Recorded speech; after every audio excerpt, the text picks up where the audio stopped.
What's up, guys? How's it going? It is Matt here. So I haven't done too many videos this week. I was taking a little bit of a video break. It's nice sometimes just being a dad, not having to worry about the videos and all that other stuff. But I figured I might as well do at least one video this week, so I'm going to do this one for you. So we're going to be talking about the importance of distance in a fight. That's right, distance in a fight. Standoff distance, okay? When it comes to any type of defensive situation, one of the most important things that you have to take into consideration is your distance between yourself and the threat. Now, this doesn't just apply for defense, this also applies for without rule of law, shit hits a fan type of deal. Distance is your friend and will always be your friend. Now, simple things like clearing buildings, clearing rooms and stuff like that, if you're rushing up to the targets, you're rushing up to the doorways and stuff like that, you're going to expose yourself very quickly. If you are close to the target or close to a corner, you need to keep your distance and pie it from a distance. Now, what I mean by like say a situation like that is, let's just say, okay, so you're pieing a corner, okay? Now, if you are right up and close into a corner, you're pretty much right here and you're trying to pie it, you're gonna be able to see it. If you're farther away from the corner and you're actually pieing the corner, you will not expose your body. You will expose your firearm before you'll expose your body. So simply twisting and taking a turn and keeping as far away from the target as you can, that will actually 100% help you clear a corner faster and safer, because you can actually see more of a blind spots behind the corners from a distance from the corner than you can up close and in person, and your body will not be exposed. Now, that's just in like home clearing and defensive situations and stuff like that. Now, if you ever find yourself in a bad case, you know, when most civilian firefights is very close. It usually happens very closely and it's very quickly. So it happens very fast, very quick. Now, if you are a little bit of a distance away, a little bit of a standoff, you have more response time. Now, what I mean by that is if you find yourself in a bad situation and you know that there's a threat and you can't escape, you need to keep your distance, okay? You need to keep your distance. You have to keep the target within a standing distance. I say about 10 yards, 15 yards away. Because even someone with a knife can close a gap between you and them very fast, if you know, and cause seriously bodily harm or death. So it is very important to keep your distance for that. Now, I'm going to use an example. This was a while ago. I've talked about this before. I was over in Bristol, Connecticut. I was actually working for a company. And I stopped at McDonald's because it was like a $5 cup of coffee. Or no, my bad, $1 cup of coffee. So I stopped by McDonald's one day. And this was right across the street from Bristol Police Department. It's kind of ridiculous. I walk in there and two Hispanic guys coming behind me. They're speaking Spanish and they're kind of, you know, they look kind of ratty and stuff like that. You can tell with the peripheral vision. I kept turning a little bit to take a look. Looks ratty. It looks like their clothing had, well, let's just say they were living outside. All right, so they looked kind of homeless, and they were coming in there, and I noticed that they were kind of talking to each other and slowly flanking. One was coming to that one, this one's getting closer, one had his hand in his pocket. Me simply stepping back, pushing one against the wall, and I threw the other one up against the wall. I'm not going to get into the entire story. I did that. And the second I did that, I then distanced myself about 10, 15 yards away from them, where if I could and had to, I could simply draw my gun and hold them at gunpoint until the police department arrived, or defend myself if I absolutely needed to. So distance, again, was on my side.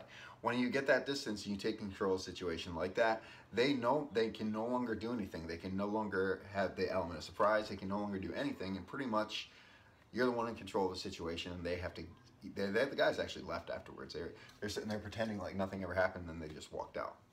So distance is your friend. Now, distance in without rule of law. All right, so without rule of law, for those people who don't know it as WROL, shit hits a fan, SHTF, is if shit happens. World War III happens, nuclear attacks, zombies, whatever you want to say, and something bad happens in the world.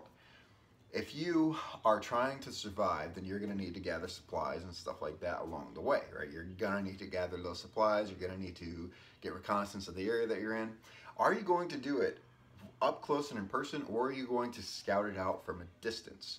You want to scout everything out before you do it in a situation like that, because once again, distance is your friend. If you are up against, there's going to be gangs out there, there's going to be who knows what's going on out there. If it's World War III, for example, and we get invaded, which probably will never happen, the invasion part, then again, you never know. well, something like that did happen, you would be up against a military force, okay, a military-sized force, and you cannot engage them directly, even if you have numbers, because they will have tanks, they'll have artillery, they'll have air support, they'll have all this training and all this other stuff. So you are going to have to use distance. Hit and run tactics. That's right, hit and run tactics. You are now insurgents, right? So what you have to do is you have to keep your distance. You better be good at shooting at a distance. I'm talking, 200 yards plus is that. In general, most militaries can easily reach out to 300 yards plus 500 yards, depending on how well they are shooting. If you're up against American military, you're talking a mile away.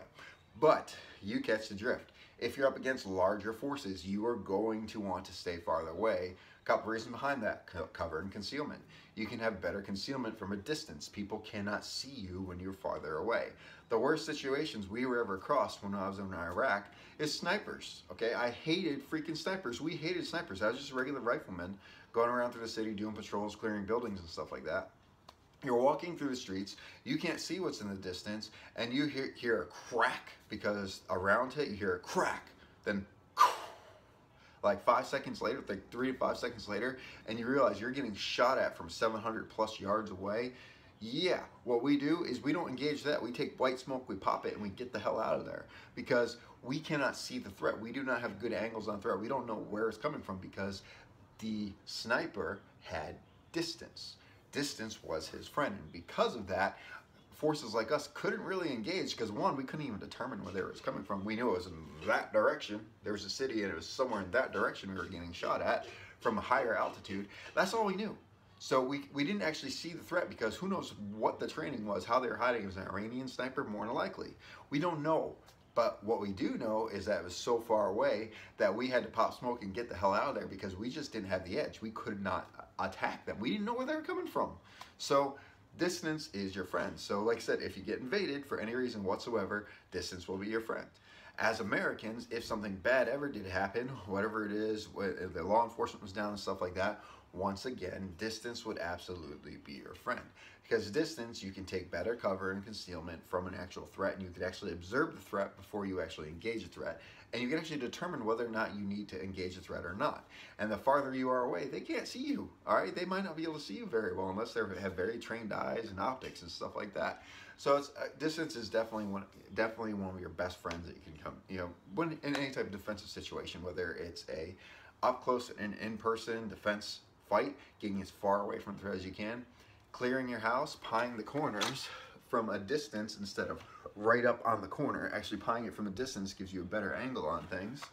Or whether it's a without rule of law situation where shit hits a fan and you have to survive and you have to scout out a threat before you actually engage a threat, or you're simply getting supplies, all right? Simply getting supplies. Now, let me ask the hunters out there, what's better, seeing the deer from a distance or up close in person? Up close in person, the deers usually run away. From a distance, they don't realize you're there, and then you can drop the deer quicker, right? So once again, distance is your friend. Anyway, guys, I hope you liked this video.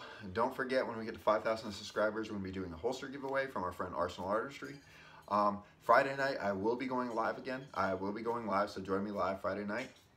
There you have it, guys. So if you like this video, like, share, subscribe.